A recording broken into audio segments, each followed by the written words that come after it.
U.S. President Joe Biden on Monday denounced white supremacy and political violence in a direct message to black voters during a visit to South Carolina aimed at shoring up a critical constituency whose support has waned since he took office. Biden spoke from the pulpit of the historic Mother Emanuel AME Church in Charleston, where avowed white supremacist Dylann Roof gunned down 9 black parishioners in 2015. The Democratic president continued to sharpen his attacks on former President Donald Trump, the frontrunner for the Republican Party's 2024 nomination. While hailing his administration's efforts to reduce inflation, drive black unemployment down, and combat housing discrimination.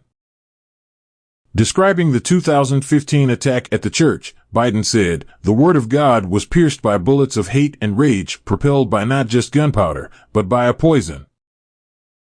Poison that has for too long haunted this nation." And what is that poison? White supremacy.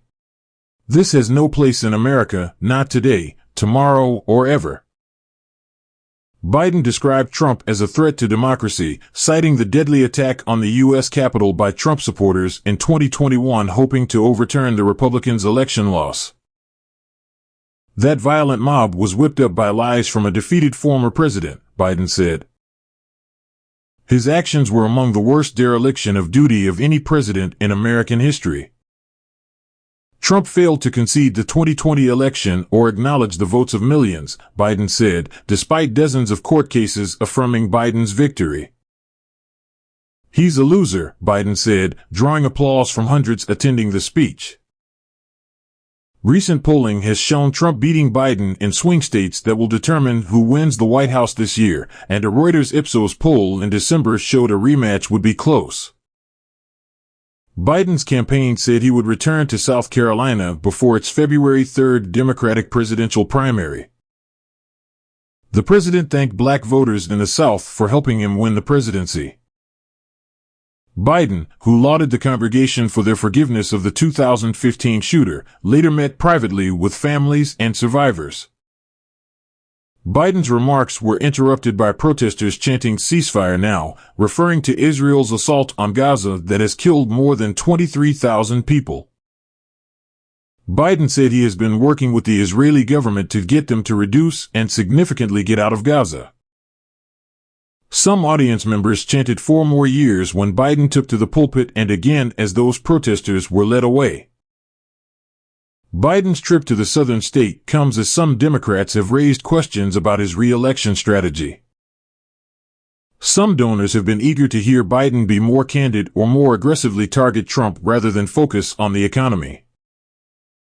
Representative James Clyburn, a Democrat whose endorsement helped Biden win South Carolina in the 2020 primary, said on Sunday he was concerned about Biden's standing with black voters and frustrated that the president's record had not resonated.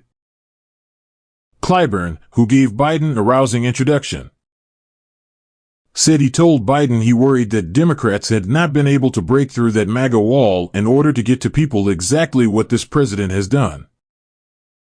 MAGA refers to Trump's "Make America Great Again" slogan. Polls show support for Biden by black voters has softened. Former President Barack Obama, also concerned about Trump's potential to win in 2024, discussed the campaign with Biden over lunch before Christmas, according to a source familiar with the meeting. The Washington Post reported on Saturday that Obama has told allies that Biden's campaign needs to have the power to make decisions without White House clearance.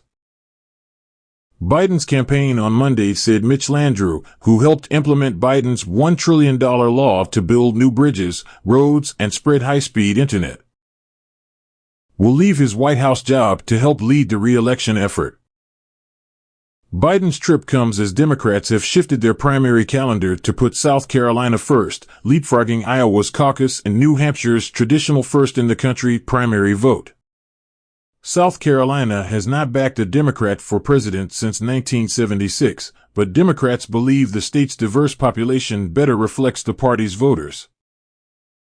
The campaign is investing earlier than ever to reach voters of color, rather than parachuting in closer to Election Day simply to drive turnout, one campaign advisor told Reuters.